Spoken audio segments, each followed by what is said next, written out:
haromdan huzur izlagan kishiga huzur harom bo'ladi.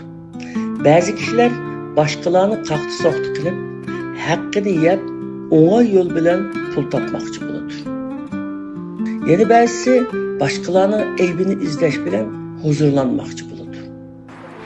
Ular bo'lsa Qur'on Karimning Veylun bilan boshlangan 2 surasida voy ularning holiga degan qattiq kayish bilan la'nat qilingan odamlarning dal o'zi bo'lib, biri boshqalarning pul melini yeb olgan, tarozida kam bergan. Yana biri kishilarning aybini izlab obro'ni to'kkan. Haram deyilgan hamon ko'pinchimizning aqliga yemek içmekdeki haramlar keladi. Halbuki Allah Taala çekilgen kılmışlarının hammasi haram kategoriyasiga kiradi.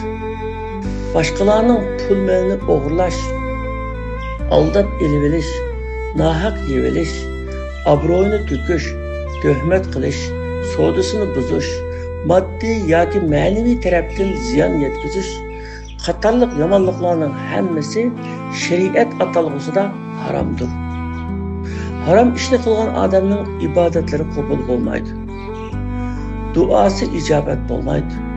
Ko'ngli arom topmaydi. Chunki u Alloh taoladan va uning rahmatidan yiroqlashib ketganligi uchun uningdan huzur, xotirjamlik va saodat tortib elinadi.